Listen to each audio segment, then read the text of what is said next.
পিঠে পুলি খাওয়ার কিন্তু আসল মজাই হচ্ছে শীতের মধ্যে যদি পিঠে পুলি না খাওয়া যায় তাহলে কিন্তু একদমই ভালো লাগে না।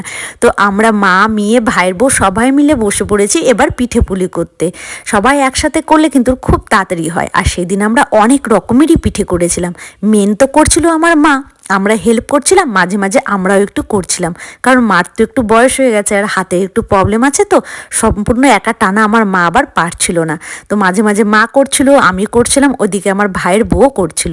আর আমরা কিন্তু অনেক রকমের পিঠে করেছিলাম, যেমন ছিল এর মধ্যে সাদা পিঠে, তারপরে এখানে চালের গুঁড়ো রুটি ছিল, তারপরে ছিল পাটিসাপটা, তেল পিঠে, দুধ পিঠে, আর এদিকে এই দেখুন সাদা পিঠেগুলো। আর দুধ পুলি করার জন্য না একটু দুধের গুঁড়া নিয়ে এসেছিলাম, কারণ দুধগুলো তো এখন অতটা ভালো হয় না, পাতলা হয়। একটু দুধের গুঁড়া যদি দেওয়া যায় তাহলে কিন্তু ভীষণই টেস্ট হয় ও দুধ পুলিগুলো খেতে। তো দুধ পুলির মধ্যে দুধটাকে ভালো করে ফুটিয়ে মা কিন্তু এবার সব এক এক করে দিয়ে দিচ্ছে। প্রথমে তো ওই সাদা পিঠেগুলো ভাজা ছিল সেগুলোকে ছিঁড়ে ছিঁড়ে দেওয়া হয়েছে, তারপরে কিন্তু এবার পুলিগুলো যে করে রাখা হয়েছিল সেগুলোকে এক এক করে দেওয়া হচ্ছে, দিয়ে একটু কিন্তু এগুলো ফুটিয়ে নিতে হবে।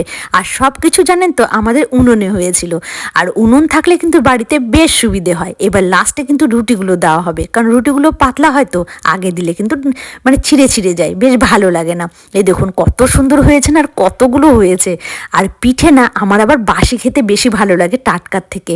আর গ্যাসে শুধু করা হয়েছিল পাটিসাপটা। আমরা সেই দুপুর থেকে লেগেছিলাম, আর উনুনে এক এক করে করতে না অনেক দেরি হয়ে গেছিল, প্রায় রাত্রি হয়ে গেছিল, 7টা কি 7:30।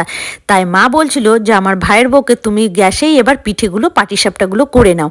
আর আমাদের কিন্তু এবার পিঠে টিঠে অনেক কিছু একদম রেডি।